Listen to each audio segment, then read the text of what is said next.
और प्रीवियस जो क्लास रही उसके अंदर हमने जो स्लाइड्स बनाई है उन स्लाइड्स को लेकर चलते हैं। हम मसाई के बारे में बात कर रहे थे जो कीनिया, तंजानिया और युगांडा के बीच में विक्टोरिया झील के पूर्व में अफ्रीका महाद्वीप में रहने वाली एक ऐसी जनजाति है जो मुख्य रूप से पशुओं को चराने का कार्य करते हैं। निवास क्षेत्र के बारे में हमने कहा कि पशु पालक के रूप में या पशु चारक के रूप में ये केन्या, युगांडा के क्षेत्र में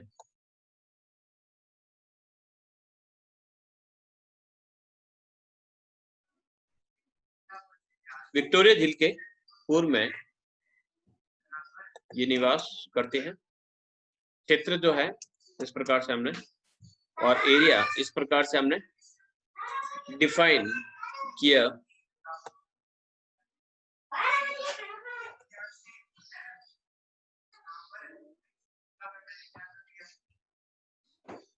कुछ आ रहे हैं तब तक हम रुके हुए हैं।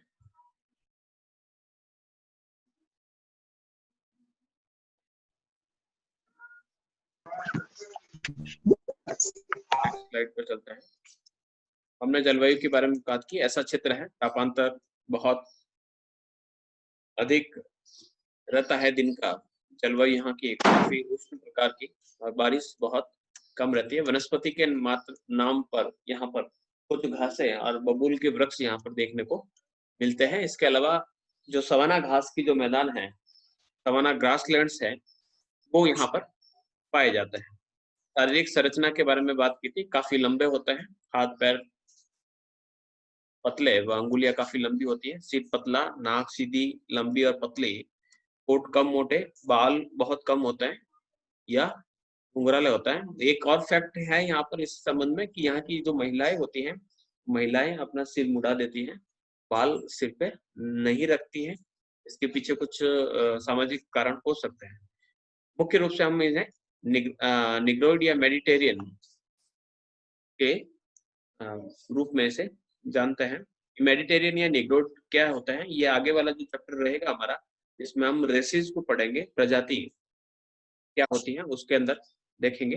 कुछ एक फैक्ट्स थे जिस फैक्ट्स के अंदर कहा था कि ये पशुओं का रक्त मुख्य रूप से इनका जो आहार का मुख्य हिस्सा है वो गाय का रक्त पीना होता है। तो गाय के गर्दन पर एक रस्सी बांध देते हैं और तीर की सहायता से उसके अंदर से खून निकालते हैं और उस खून का या उस रक्त का वो सेवन करते हैं, दूध में मिलाकर भी पीते हैं। कहा जाता है कि ये योद्धाओं का भोजन है और इससे इनको स्फूर्ति मिलती है, इस प्रकार की मान्यता है। तो इस प्रकार से ये रक्त का सेवन करते हैं। तो भोजन के रूप में हमने कहा कि दूध, मांस और खून तीनों का ही सेवन करते हैं। भेड़ और बकरी के मांस का प्रयोग करते हैं, गायों से खून और दूध प्राप्त करते हैं। और योद्धा जो होते हैं उनको छोड़कर बाकी जो महिलाएं वगैरह होती हैं वो ज्वार, बाजरा और मक्के का प्रयोग करते हैं। ये कहाँ से आता है, तो हम कह सकते हैं कि आसपास के क्षेत्रों में जो किसान जनजातियां रहती हैं उनसे ये प्राप्त करते हैं। इसके अलावा केले का सेवन करते हैं, जो कहा जाता है कि स्त्रियों का जो भोजन है या स्त्रियां ही केलों का सेवन करती हैं। फिर ताजा शहद और शहद निर्मित समाज जो शराब होती है उसका निर्माण ये सेवन करते हैं। ये एक चित्र है, थोड़ा सा विचित्र है। तो इसमें आप देख सकते हैं कि एक गर्दन पर छोटा सा छेद करके छोटा सा चित्र है, आप वहां पर सेवन करते हैं। बॉडी स्ट्रक्चर्स को देखें तो काफी हाइट लंबी है। और थोड़ा सा एक भी फैक्ट है, जिस प्रकार के ये जो जूते जो सैंडल्स पहने हुए हैं, आप विश्वास नहीं करेंगे कि इस प्रकार के जो सैंडल्स होते हैं अगर आप कहीं पर खरीदने जाते हो तो उसे मसाई सैंडल्स कहा जाता है। इस प्रकार से क्रॉस में हो या इस प्रकार के जो सैंडल जो है, इन सैंडल्स का नाम ही मसाई सैंडल्स है। आप नेट पर अगर सर्च करोगे मसाई फुटवेयर्स तो आपको इस प्रकार के सैंडल्स नजर आएंगे। वस्त्रों का आप कलर देख ले सकते हैं तो चेक्स प्रकार की, इस प्रकार के रंग बिरंगे, मुख्य रूप से ये रंग जो रहते हैं पक्के रंग और चेक्स वाले पहनते हैं। यहाँ तक हम क्लियर कर चुके हैं, आगे बढ़ते हैं। वस्त्र हो गया चमड़े से बने हुए। हाँ, क्राल की बात कर रहे थे कि इनकी जो झोपड़ियों का एक समूह या इनका जो डेरा होता है उसे ये क्राल कहते हैं। क्राल के अंतर्गत 20-25 झोपड़ियां इसमें शामिल होती हैं और इन झोपड़ियों का आकार गोल आकार का रहता है। झोपड़ियां बनाने का कार्य स्त्रियों के द्वारा किया जाता है। तो इनका एक दल एक अलग पड़ाव जब जहाँ रहता है, जब तक घास रहती है वहां तक या उस समय तक ये अपना पड़ाव उस क्षेत्र में रखते हैं। जैसे ही घास समाप्त होती है तो उस क्षेत्र को छोड़कर वो अन्य किसी क्षेत्र में पहुंच जाते हैं। तो इस प्रकार से क्राल इनका एक गांव कह सकते हैं, इनका एक पड़ाव कह सकते हैं, जिसमें 20 से 50 तक की झोपड़ियां पाई जाती हैं। क्राल में या इनकी जो बस्तियों का जो निर्माण है, बनाने का जो कार्य है, मुख्यतः स्त्रियों के द्वारा किया जाता है। झोपड़ियां इनकी अंडाकार और बहुत पास पास बने जाती है। बीच का जो क्षेत्र होता है उसे खुला रखा जाता है, उसमें कुछ बाड़े बना दिए जाते हैं। उस बाड़े में एक बाड़े के अंतर्गत गायों को रखा जा सकता है, दूसरे में भेड़ों को, बकरियों को, और जो छोटे से पशु जो होते हैं, बछड़े जो होते हैं, उनको रखने के लिए भी बड़े बनाए जाते हैं। तो इस प्रकार से एक सिस्टमेटिक एक घर इनके द्वारा बनाया जाता है। आगे हम बढ़ते हैं।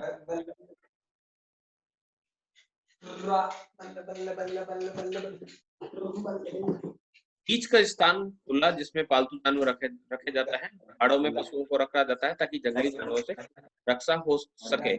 यहाँ तक हमारा क्लियर हो चुका है। फिर से आपसे ये बंद रखे आप संगीता, आपको अनम्यूट करने के लिए कहना नहीं पड़े, एक व्यवस्था है इसको। तो ये एक चित्र है, इस चित्र में आप देख पा रहे हैं कि एक मसाई जो महिला है अपने मकान का किस प्रकार से निर्माण कर रही है। तो मकान के निर्माण की अगर सामग्री पर अगर हम ध्यान दें तो कुछ टहनियां हैं, टहनियां बबूल की नजर आ रही है। तो उन बबूल की टहनियों का ये प्रयोग कर रहे हैं और इन बबूल की टहनियों को वो इस प्रकार से जोड़कर उसके ऊपर घास डालकर अपने मकान का निर्माण करते हैं। इसके अलावा कौन कौन सी सामग्री होती है इनके मकान निर्माण में, तो उसको देखते हैं कि इनकी जो झोपड़ी है उसको बनाने का जो कार्य किया जाता है मुख्य रूप से महिलाओं के द्वारा किया जाता है, क्योंकि पुरुष जो लोग होते हैं वो अपने जानवरों को लेकर चराने के लिए खास क्षेत्रों में चले जाते हैं। पीछे स्त्रियां इस प्रकार का मकान बनाने का कार्य करती हैं। तो झोपड़ी की हाइट जो है काफी छोटी है। अगर हम हाइट के अकॉर्डिंगली देखें तो हम कह सकते हैं कि इनको इन झोपड़ी के अंदर घुसने के लिए झुककर अंदर प्रवेश करना होता होगा। छत जो बनाई जाती है इस झोपड़ी की, उसमें बैल का जो चमड़ा होता है उस चमड़े का प्रयोग ये करते हैं और उसे चमड़े से मढ़ दिया जाता है। इसके अलावा गोबर और मिट्टी का लेप, जिसे हम गारा कहते हैं, उस गारे का भी प्रयोग करते हैं, क्योंकि गोबर और मिट्टी आसानी से यहाँ पर उपलब्ध हो जाती है। गोबर यहाँ पर इनके पशुओं के द्वारा प्राप्त हो जाता है, तो उसका लेप बनाकर इसी घास के ऊपर वो लगा दिया जाता है। प्राचीन समय में या फिर आपके आसपास के गांव के क्षेत्रों में आपने देखा होगा कि दीवारें या फिर जो मकान है उस मकान के ऊपर, अगर पुराने मकान है तो वहां पर आपको इस प्रकार की मिट्टी का प्रयोग होता हुआ आप देख सकते हैं। विशेष तौर पर जो खुली दीवारें होती हैं और कच्ची दीवारें होती हैं, जो कच्ची ईंटों से बनी होती हैं, उसके ऊपर एक यहाँ पर हमारे क्षेत्र में एक जो घास पाई जाती है जिसे हम खीप कहते हैं। नदी अक्सर नदी के क्षेत्रों में मिल जाती है या रेगिस्तानी क्षेत्रों में जहाँ पे झोपड़े वगैरह बनाए जाते हैं तो वहां पर मिलती है। तो उस खीप या उस घास को रखकर उसके ऊपर हम मिट्टी रख देते हैं ताकि जो बारिश का जो पानी है वह उस मिट्टी की दीवार को नुकसान नहीं पहुंचाए। तो इस प्रकार से ये अपने मकान का निर्माण करते हैं और अपने घास का प्रयोग करते हुए इस प्रकार से दीवारों को रखते हैं। तो यहाँ पर भी एक चित्र आपको देखने को मिलेगा जिसमें ये दीवारें तक जो है वो भी इस प्रकार से गोबर और मिट्टी से निर्मित करते हैं। आगे बढ़ते हैं कि यहाँ इनकी जो झोपड़ी होती है, इन झोपड़ी के जो दरवाजे होते हैं उस दरवाजे पर मोटे चमड़े को लगा दिया जाता है। जैसे कि ये यहाँ पर खुला दरवाजा है तो यहाँ पर ये चमड़े को इस प्रकार से यहाँ पर लटका देते हैं पर्दे के रूप में। झोपड़ी इनकी पूरी की पूरी अंधकार में होती, पूरा अंधेरा कर लेते हैं। कुछ समय के लिए या फिर कुछ विशेष जो ऋतुएं होती है उनको छोड़कर कह सकते हैं ये अंधकार में रखते हैं। कुछ ऋतुओं में जब इनको हवा की आवश्यकता रहती है तो छोटे छोटे से छेद भी बनाए जाते हैं जिसको ये खोल देते हैं, बाकी तो इन्हें बंद ही रखते हैं। तो वायु और प्रकाश हेतु कुछ छिद्र इसके अंदर रखे जाते हैं ताकि एयर सर्कुलेशन जो है, वेंटिलेशन जो है इन झोपड़ियों में बना रहे। तो इस प्रकार से ये झोपड़ियों का निर्माण करते हैं। इसके अलावा जो झोपड़ी होती है उसमें सोने के लिए एक थोड़ा सा यानी एक बेड बनाते हैं, थोड़ा सा ऊंचा होता है, जमीन से थोड़ा सा ऊंचे की स्थान पर ये मचान नुमा एक बिस्तर बनाते हैं और उस पर पशुओं की खाल को बिछाकर ये सोते हैं। पशुओं की छाल के रूप में भी कहा जाता है कि जो योद्धा होता है, योद्धा जिस जानवर का ये शिकार करते हैं और उसी जानवर की जो खाल होती है, उस खाल का प्रयोग ये अपने बेड के रूप में इस्तेमाल करते हैं। और इस प्रकार से बड़े जानवरों का, जिस प्रकार से ये जो चित्र है सवाना के चित्र, यहाँ पर अफ्रीकन जो लॉयंस है वो पाए जाते हैं और ये लॉयंस का भी शिकार करते हैं, शेर का शिकार करते हैं और उसकी चमड़ी का भी प्रयोग यहाँ पर करते हैं। लेकिन जिस प्रकार से उनको प्रोटेक्टिव किया जा रहा है, तो अभी वर्तमान समय में संभव नहीं है कि वो शेर का शिकार कर पाए। और जैसे जैसे समय बीत रहा है, तो यहाँ पर कुछ टूरिज्म भी डेवलप हो गए हैं। जैसे कि हमने इनको देखा है किस प्रकार के लोग हैं, तो हमारे मन में भी इस प्रकार की क्यूरियोसिटी बनती है कि हम क्यों ना ऐसे क्षेत्रों में जाकर इनके बीच में रहकर देखें। तो ऐसे क्षेत्रों में यहाँ पर टूरिज्म भी बढ़ा है और नए लोगों के संपर्क में आए हैं। तो जैसे कि हम इनके वस्त्रों को देख रहे हैं, तो इन वस्त्रों को देखकर हमें लगता है कि आधुनिक सभ्यता के संपर्क में धीरे-धीरे आ रहे हैं और इनके वस्त्रों और इनके जो तौर तरीके हैं, वो धीरे-धीरे बदल रहे हैं। लेकिन जो वास्तविक इनका जो कार्य है, जो पशुपालक या पशु चराने का जो कार्य है, वो ये नहीं छोड़ रहे हैं और उसी प्रकार से अपनी परंपरा को बनाकर रखे हुए हैं। नेक्स्ट चलते हैं, एक मसाई अपनी संपत्ति को चराते हुए। तो इनका जो पशुचारण है, ये पशुपालन है, जिसे लाइवस्टॉक कहा जाता है, उसमें क्या विशेषता पाई जाती है? इनकी वास्तविक संपत्ति पशु है। वास्तविक संपत्ति का अर्थ ये है कि इनके पास या इनके पास हम कह सकते हैं कि करेंसी के रूप में, मुद्रा के रूप में अगर कोई बहुमूल्य वस्तु है, तो इनके पशु है। आपने देखा होगा कि इनके वस्त्रों के अलावा हमने इनके आभूषणों की बात की, तो इनके जो आभूषण हैं वो मेटल के बने हुए, लोहे के बने हुए, कुछ कड़े और कुछ ऐसी चीजें जो यहाँ पर आसपास के क्षेत्रों में मिल जाती हैं। तो ज़्यादा महँगी वस्तुओं का ये उपयोग नहीं करते हैं। मुख्य जो इनका जो धन है, वो होता है इनके पशु। जो जितने पशु रखता है या जिस व्यक्ति के पास जितने अधिक पशु है, वो उतना ही अमीर माना जाता है। उतना ही अमीर माना जाता है, उतना ही शक्तिशाली, प्रभुत्वशाली माना जाता है। अगर बात करें कि अगर वो व्यक्ति मर जाता है या उसकी संतानें, एक व्यक्ति की 4 संतानें हैं, तो जब संतानें के बीच जब इनका जो बँटवारा होता है, ज़मीन का जिस प्रकार से हमारे बँटवारा होता है, तो इनमें यहाँ पर पशुओं को बँटवारा होता है कि अगर 100 पशु हैं, तो 4 जो पुत्र हैं, उनके बीच में 25-25 पशु को बाँट दिया जाता है। अब इसके अलावा भी एक सामाजिक व्यवस्था आएगी, इसके अंदर हम पढ़ेंगे कि यहाँ पर बहुपत्नी व्यवस्था भी पाई जाती है। प्राय एक पुरुष के 2 से अधिक पत्नियाँ भी होती हैं, 1 से अधिक पत्नियाँ होती हैं। ऐसी स्थिति में भी बँटवारा थोड़ा-सा मुश्किल हो जाता है, तो उसके लिए भी इन्होंने एक सिस्टम बना रखा है कि जो सबसे पहली पत्नी होगी, उससे उत्पन्न जो संतानें होगी, उसको ये ज़्यादा पशु देते हैं और बाकी के जो बाद की जो पत्नियाँ होती हैं, उनको उनके बदले यानी पहली वाली पत्नी के अलावा उनको दूसरी पत्नियों के बच्चों को थोड़े से कम पशु दिए जाते हैं। तो इस प्रकार से इनकी वास्तविक संपत्ति यही है और उत्तराधिकार के रूप में जो होते हैं उन्हें यही मिलते हैं। यहाँ पर आप तो वसाई को देख ही पा रहे हैं। जानवर मैंने कहा कि जो बहुल्यता होती है मुख्य रूप से इनका गाय है। इसके अलावा एक डंडा इनके हाथ में है और ये देख लीजिए भाला। क्योंकि ये एक ऐसा ये महान जो हंटरलैंड कहा जाता है या फिर उसे महान शिकार भूमि भी कहा जाता है जिस क्षेत्र में ये रहते हैं। तो ऐसे क्षेत्रों में शिकारी जानवर भी खूब रहता है। ये इस क्षेत्रों में आपको ज़ेब्रा मिलेगा, यहाँ पर आपको लॉयंस मिलेंगे, यहाँ पर आपको जिराफ मिलेंगे, हिरण मिलेंगे। तो अलग-अलग प्रकार के जानवर रहते हैं। तो उनसे सुरक्षा के लिए ये इस प्रकार के भाले का भी प्रयोग करते हैं। आगे हम बढ़ते हैं और क्या इसकी विशेषताएँ पाई जाती हैं। तो पशुओं की संख्या से इनकी संपत्ति का आकलन किया जाता है कि किस व्यक्ति के पास कितनी संपत्ति है या कौन कितना समृद्धशाली है। इसका जो आकलन किया जाता है, वो किया जाता है इनकी पशुओं की संख्या के आधार पर। इनकी जो वास्तविक संपत्ति जिसे पशु कहा जाता है, उसमें मुख्य जो स्थान है, वो गाय का है। लेकिन इसका अर्थ नहीं है कि केवल ये गाय ही पालते हैं, ये भेड़-बकरियाँ भी पालते हैं। इसके अलावा कहा जाता है कि ये गधों को भी पालते हैं, कुछ ऊँट को भी रखते हैं। इनका जो प्रयोग होता है वो बोझा ढोने के लिए, जब ये अपना स्थान बदलते हैं, तो उनमें इनका प्रयोग किया जाता है। चराने का जो कार्य, यानी इन पशुओं को चराने का जो कार्य है वो पुरुषों के माध्यम से किया जाता है, पुरुष ही करते हैं। पुरुषों में भी इनमें कुछ योद्धा होते हैं। योद्धा ये कहते हैं जो नवयुवक हो जाते हैं, तो उन नवयुवकों को ये योद्धा कहते हैं। तो ये योद्धा जो होता है, उनका जो कार्य होता है वो पशुओं को चराना होता है। ये अपने पशुओं के चारों ओर वो योद्धा इस पहलाओं को लेकर चलते हैं। और दूसरे, अगर हम युद्ध की बात करें या किसी से झगड़े की बात करते हैं, तो लगभग ये शांत प्रवृत्ति के लोग हैं।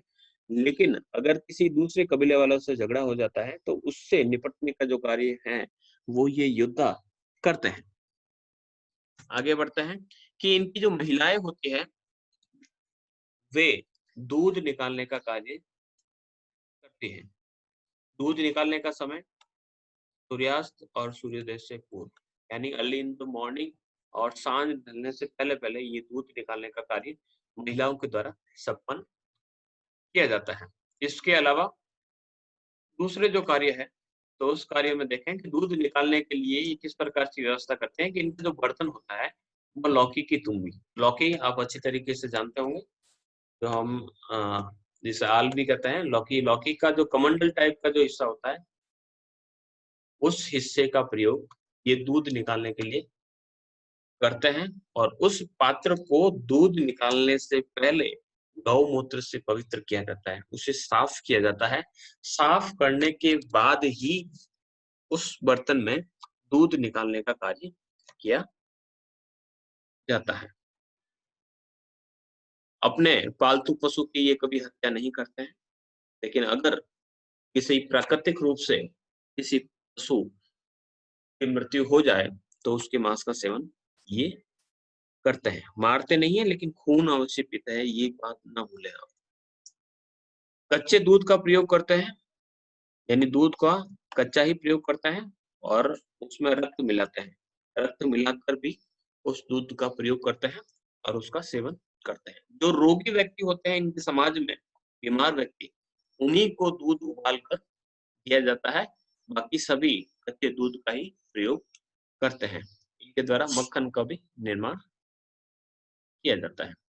इन ट्राइब्स को हम देख सकते हैं, ये एक पारंपरिक इनका नृत्य है। जहाँ कहीं पर भी आप इन ट्राइब्स के नृत्य को देखेंगे तो इस प्रकार से उछल-उछल कर इस प्रकार का नृत्य वो करते हैं। तो हम सामाजिक संगठन की बात करें कि इनका समाज किस प्रकार से वर्क करता है। इनके जो समाज होते हैं वो पितृसत्तात्मक होते हैं। आए घर में जो महत्वपूर्ण जो निर्णय लिए जाते हैं वो पुरुषों के द्वारा ही लिए जाते हैं। महिलाओं की स्थिति यहाँ पर थोड़ी-सी निम्न देखी जाती है, मसाई जनजातियों के अंतर्गत। इनके जीवन में 3 जीवन की अवस्थाएँ मानी जाती हैं, जिसमें बाल्यकाल होता है, एक युद्ध काल जिसे हम युवावस्था कह सकते हैं, और एक वृद्धावस्था कहलाती है। सबसे महत्वपूर्ण जो काल होता है वो युद्ध काल कहलाता है, जिसमें इन्हें अपने पशुओं की रक्षार्थ उसे चराने का कार्य करना पड़ता है। इनमें जो विवाह होते हैं वो और पशु विवाह या फिर पशु या संपत्ति को पाने का जो अधिकार होता है वो गोत्र द्वारा निर्धारित होता है। गोत्र भी सिस्टम चलता है। गोत्र सिस्टम के आधार पर ही उन्हें पशु और संपत्ति पाने का अधिकार मिलता है, और विवाह भी गोत्र के आधार पर ही तय होता है। ये एक ही गोत्र में विवाह नहीं करते। गोत्र अलग देखी जाती है और अलग गोत्र में ही ये अपने वैवाहिक संबंध स्थापित करते हैं। आगे बढ़ते हैं। विवाह जो होता है वो बचपन या कहीं-कहीं कहा जाता है कि बच्चे के जन्म होने के पहले ही विवाह को सुनिश्चित कर लिया जाता है कि अगर बच्ची हुई या बच्चा हुआ तो हमारे यहाँ से वर रहेगा या हमारे यहाँ से वधू रहेगी। ये जन्म से पूर्व ही निश्चित कर लिया जाता है। किसी प्रकार की चॉइस करने का ये कार्य नहीं करते। तो पितृसत्तात्मक परिवार है, तो पिता या घर का जो बुजुर्ग व्यक्ति है वो पहले से तय कर लेगा कि किसकी बेटी होगी और किसका वर या बेटा जो रहेगा वो वर बनेगा। विवाह की उम्र 25 से 30 वर्ष, ये काफी अच्छी यहाँ पर देखने को मिलता है कि पूर्ण रूप से वयस्क होने के बाद ही विवाह कार्य संपन्न किए जाते हैं। लेकिन अगर विवाह के समय दहेज की बात करें तो विवाह के समय किसी प्रकार का दहेज नहीं दिया जाता है। जब स्त्री अपने प्रथम शिशु को जन्म देती है, उस पर जो पिता होता है वो उस समय उसको दहेज प्रदान करता है। अब दहेज के रूप में क्या देगा, ये भी एक विषय है। तो दहेज के रूप में यहाँ पर इनकी जो संपत्ति है वो पशु है, तो पशुओं को दहेज के रूप में दिया जाता है। आगे हम बढ़ते हैं। इनमें बहु विवाह प्रथा पाई जाती है। एक से अधिक महिलाओं से विवाह करना कोई खराब नहीं माना जाता है। जब पिता की मृत्यु हो जाती है तो उनकी जो पहली पत्नी से उत्पन्न जो संतानें होती हैं उनको सबसे अधिक पशु मिलता है, यानी उत्तराधिकार जो दिया जाता है, जो संपत्ति का बंटवारा होता है उसमें पहली पत्नी से उत्पन्न संतानों को अधिक अधिकार मिलते हैं, बजाय दूसरी और तीसरी चौथी पांचवी जितने भी इनके जो पत्नियां हैं उसके आधार पर। नेक्स्ट हम चलते हैं कि सामाजिक वर्गों की बात करें कि इनमें मसाई में भी क्या समाज के अलग अलग वर्ग, जैसे कि हमने कहा कि गोत्र सिस्टम तो पाया जाता है, लेकिन मसाइयों के अलावा भी क्या इसके अंदर की कुछ निम्न जातियां या कुछ उच्च जातियां या कुछ विशेष कार्य करने वाली कुछ वर्ग यहाँ पर पाए जाते हैं या नहीं। तो इस संबंध में हम कह सकते हैं कि यहाँ पर कुछ वर्ग पाए जाते हैं। तो वो वर्ग कौन कौन से होते हैं बात करते हैं। सबसे पहला है लोहार और सुनार यहाँ पर पाए जाते हैं। वैसे सोने के आभूषणों का प्रयोग तो हमने यहाँ पर कम देखा ही कम है, लेकिन लोहे के जो हम गले में देख सकते हैं कि गले में इस प्रकार के जो मोती पिरोए हुए और कुछ लोहे की डंडियां इन्होंने अपने गले में डाल रखी है और इन डंडियों का प्रयोग वो करते हैं अपने आभूषणों के रूप में। इसके अलावा जो लोहार होते हैं वो क्या करते हैं, लोहारों को काम किस प्रकार से इनका भाले जो बनाते हैं, तो उन भालों को बनाने का काम भी लोहारों के द्वारा किया जाता है। इसके अलावा जो सुनार और लोहार जो होते हैं इनके आभूषणों का निर्माण करता है। इनमें एक वर्ग ऐसा पाया जाता है जिसे वॉन्डो रोबो को ये कहते हैं। वॉन्डो रोबो जो है वो एक निम्न प्रकार का एक वर्ग माना जाता है इनमें, और ये ऐसे लोग होते हैं जो पशु वध करते हैं। हमने बार बार कहा है कि ये पशु वध नहीं करते हैं, विशेष तौर पर अपने पालतू पशु का वध ये नहीं करते हैं, और जो पशु वध करते हैं उन्हें निम्न समझा जाता है। तो ऐसे ही एक वर्ग है वॉन्डो रोबो जो इस प्रकार का कार्य करते हैं, और इन्हें इतना निम्न समझा जाता है कि इनके साथ न तो वैवाहिक संबंध स्थापित करते हैं और न ही इनकी जो संतानें होती है उनको योद्धा बनाते हैं। उनको किसी प्रकार का कोई प्रशिक्षण नहीं दिया जाता है, उन्हें हथियार चलाना नहीं सिखाया जाता है, न ही उनको गाय चराने के लिए कार्य दिया जाता है। अपने वर्ग का इनको बिल्कुल निम्नतम श्रेणी के अंदर रखा जाता है। इनके अंदर एक धार्मिक नेता होता है लेबॉन। लेबॉन एक कह सकते हैं कि मैंने पादरी के रूप में है, या फिर कह सकते हैं कि सबसे बड़ा धार्मिक नेता उनका कुल गुरु के रूप में हम कह सकते हैं कि वो इन सबको नियंत्रित करता है। उसके आदेशों की पालना की जाती है। इनके वर्गों में सबसे ज्यादा महत्व उन्हीं को दिया जाता है और उसका कहा हर व्यक्ति को मानना पड़ता है। ये पादरी के समान होते हैं। पादरी के समान होता है, पादरी जैसा ईसाई धर्म के अंतर्गत होता है।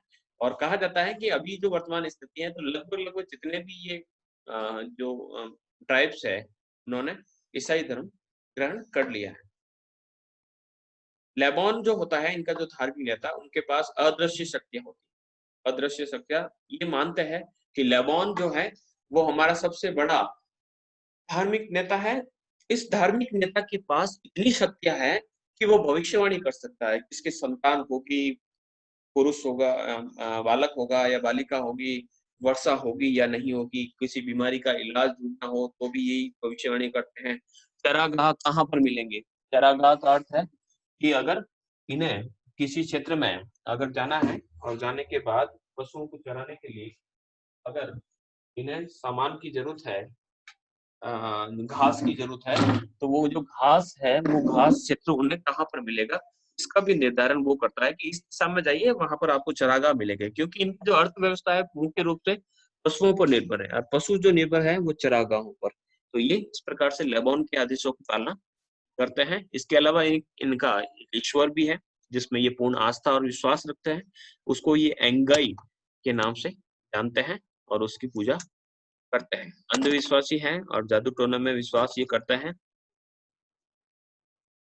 नेक्स्ट चलता है, ये मकान मैंने कहा था कि किस प्रकार से वो लकड़ियों का, आपने देखा होगा लकड़ियों के बाहर का हिस्सा मैंने बताया है कि इस प्रकार से चारों तरफ से ये इन्होंने मिट्टी से इसको ढक दिया है, मिट्टी का लेप या जो गारा, जो गोबर और मिट्टी का जो लेप है। कुछ स्थान खाली रखा है, जैसे कि यहाँ पर ये हवा रखने के आने के लिए ये स्थान इन्होंने खाली छोड़ रखा है ताकि हवा आसानी से अंदर प्रवेश कर जाए। आगे हम बढ़ते हैं।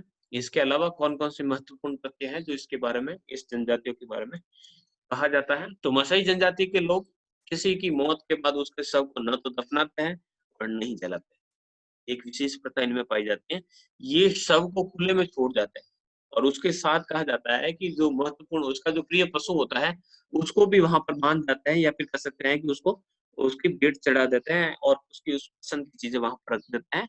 और ये कहते हैं कि अगर इसको दफनाएंगे या फिर जलाएंगे तो उससे जमीन खराब हो जाएगी, इस कारण वो दफनाते नहीं, यानी जानवरों को ये अपना अपने परिवार का शव सौंप देते हैं। आगे हम बढ़ते हैं। विशेषता, दूसरी एक विशेषता इनमें पाई जाती है कि ये जो मसाई जनजाति है अपने अनोखे कल्चर को जिंदा रखने के लिए हजारों साल बाद भी आज आधुनिक संसाधनों के बिना अपना जीवन गुजार रही है। इन्हें हम चरवाहों के रूप में या योद्धाओं के रूप में पहचानते हैं। ये तंजानिया और केन्या के जंगली रेगिस्तानी इलाकों, पठारी क्षेत्र है, उन क्षेत्रों में निवास करती है। निष्कर्ष के तौर पे हम कह सकते हैं इस जनजाति के जो लोग होते हैं किसी प्रकार का कोई सरकारी नियम और कानूनों को नहीं मानते हैं। इनके खुद के मौखिक नियम है कि क्या करना है, कब करना है और कैसे करना है, उसी को मानते हैं। इनकी जिंदगी के सभी पहलुओं को समेटे हुए ये नियम। मसाई समुदाय में समूह का जो बुजुर्ग व्यक्ति होता है वो मुखिया होता है। पुरुष सत्तात्मक या पितृसत्तात्मक परिवार इनमें पाए जाते हैं और उसी के फैसले पूरे के पूरे दल को मानने पड़ते हैं। तो इस प्रकार से खस्ता हाल झोपड़े, आप झोपड़े को देख सकते हैं। इन झोपड़ों के अंदर ये रहते हैं। महिलाएं आपको जितनी भी नजर आ रही हैं, सिर पर एक के भी बाल आपको नजर नहीं आ रहे हैं, इसके पीछे भी कुछ कारण हो सकते हैं। आगे हम बढ़ते हैं कि मसाई जनजाति या ट्राइब्स के लोग लाल रंग के कपड़े पहनते हैं जिससे इनकी पहचान आसानी से हो जाती है, जिसे ये शुका कहते हैं। थोड़ा सा कम दिखेगा आपको, शुका कहा जाता है। इस जनजाति के लोग किसी बॉडी बिल्डर या योद्धा को मात देने के लिए काफी प्रसिद्ध है, यानी काफी मजबूत होते हैं और अच्छे अच्छे जो शक्तिशाली लोग होते हैं उनको भी ये मात दे सकते हैं। घुमंतु प्रकार से अपना जीवन व्यतीत करते हैं। इनके जानवरों को चढ़ने के लिए जब तक जगह नहीं मिले तब तक ये घूमते रहते हैं। इनकी जिंदगी में जानवरों यानी गायों की भूमिका काफी अहम है और ये इनके खाने का जरिया है, इनकी संपत्ति है। कोई व्यक्ति कितना अमीर है वो तय होता है कि किसके पास कितने जानवर हैं और उसके पास कितने बच्चे हैं। यानी अगर योद्धाओं की संख्या ज्यादा होगी तो वो समृद्धशाली माना जाएगा। और कुछ यही कारण है कि ये बहुपत्नी व्यवस्था में विश्वास करते हैं। अगर परिवार बड़ा है तो उसके पीछे कुछ कारण है, जैसे कि हम निर्वाह जो कृषि करते हैं तो एक किसान जो होता है वो हमेशा अपने परिवार को बढ़ाने पर विश्वास ज्यादा करता था। प्राचीन समय की बात करें, अभी परिस्थितियां बदल चुकी हैं। उसके पीछे कारण था कि उसका जो श्रम है वो श्रम का संचय करता है। और जो अमीर व्यक्ति होती है, अब जो व्यक्ति होता है वो पूंजी का संचय करता है, धन का संचय करता है। और जो किसान व्यक्ति होता है श्रम का संचय करता है। मजदूर के व्यक्ति के घर में अधिक जो संतानें पाई जाती है उसके पीछे ये कारण है कि अगर संतानें अधिक होगी तो मेरा पालन पोषण अच्छी तरीके से होगा, घर में 4 पैसे कमा कर लाएगा, खेत में आसानी से काम करने वाले लोगों की संख्या होगी, मुझे बाहर से मजदूर नहीं बुलाने होंगे। यही कुछ कारण होता है कि हमारे परिवार पिछले जो प्राचीन जो चले आ रहे हैं वो काफी बड़े थे। इसके अलावा हम बात करते हैं कि इनका मानना है कि जानवरों के खून से इम्यून सिस्टम मजबूत होता है। अतः मनंजलि बता ये लोग नशा कम करने के लिए खून पीते हैं। ये लोग जानवरों का खून 2 तरीकों से पीते हैं।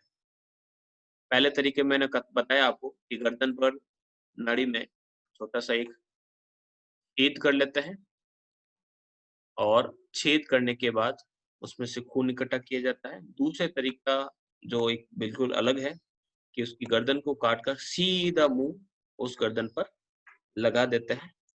इनका एक तरीका है।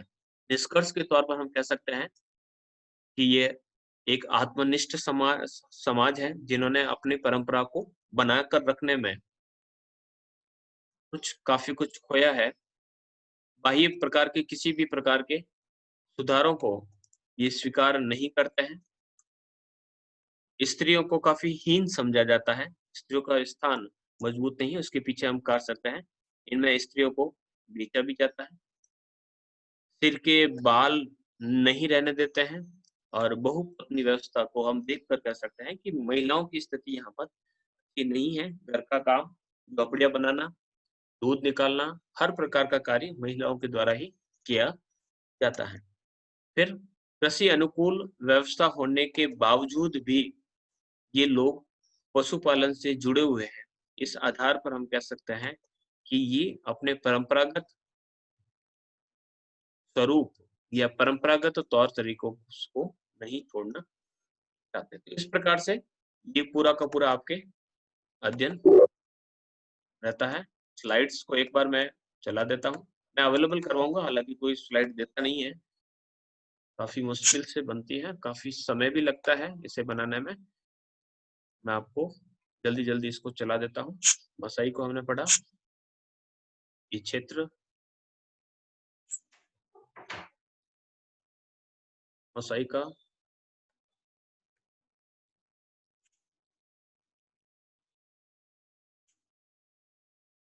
शारीरिक संरचना, भोजन का तरीका, दिखने में कैसे लगते हैं, दाल, सब्जियाँ, बनाने का कार्य कौन करते हैं, यहाँ से शुरू किया था। पशुचारण का कार्य ये करते हैं। सामाजिक संगठन किस प्रकार का है, ले बोन क्या भूमिका निभाता है, सामाजिक वर्ग कौन-कौन से होते हैं, महत्वपूर्ण जो तथ्य हैं, कौन-कौन से होते हैं। तो इस प्रकार से हमने इसको क्लियर किया है। वीडियो सेंड करना, वीडियो तो आप क्लास से अटेंड कीजिए।